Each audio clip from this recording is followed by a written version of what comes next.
One thing I've not done in my life is to live in deception. In 2013, I was in Parliament. Mr. Museveni or his residence called the State House came to request for a supplementary budget.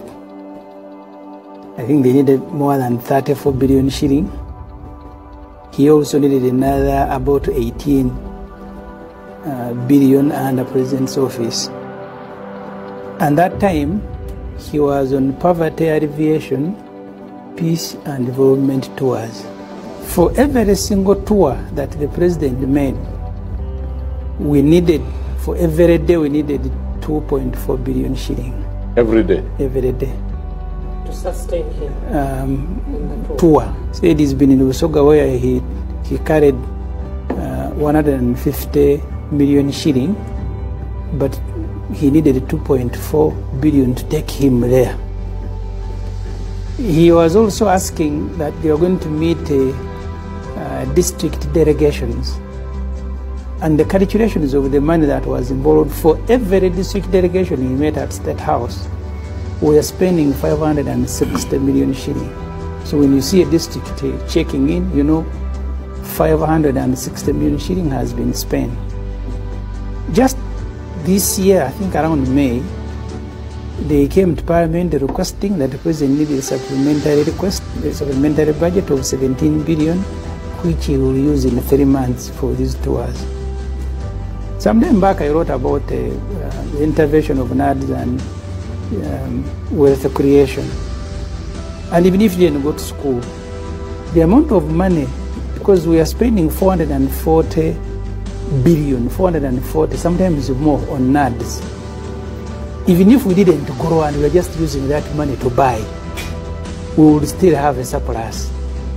But just count the last 4 or 5 years, how much money we've sunk into distribution of seedlings. As of Mr. Museveni are meant to legitimize the conduit of getting out money. It is a legitimatized conduit for money to get out and to be supplied. I want to give you an example of what happened in Busoga.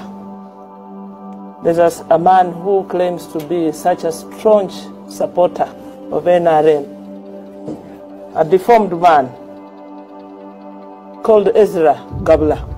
Gabla is supposed to be a name for royalty. Now this guy was thoroughly beaten because he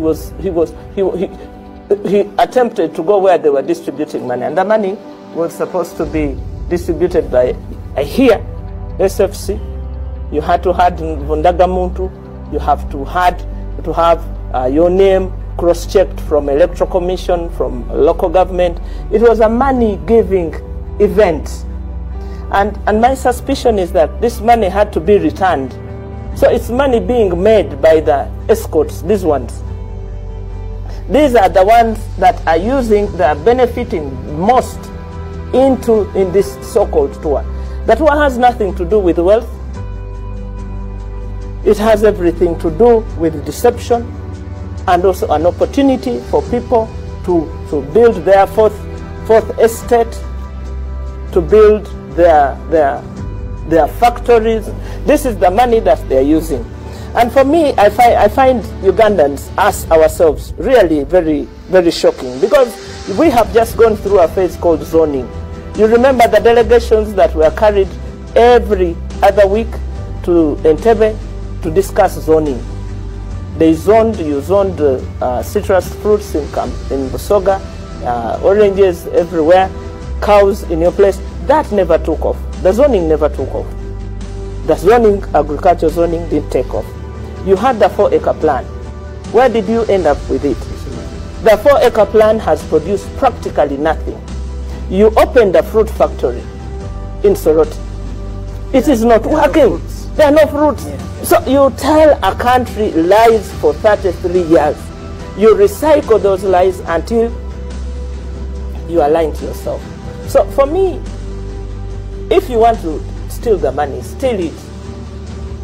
But do not continue to hold Uganda hostage over a thing you know that doesn't work. Okay. Even for campaigns. For me, I'm surprised to be president for 33 years and you still superimposing yourself on the people to be welcomed mammothly. It's not true.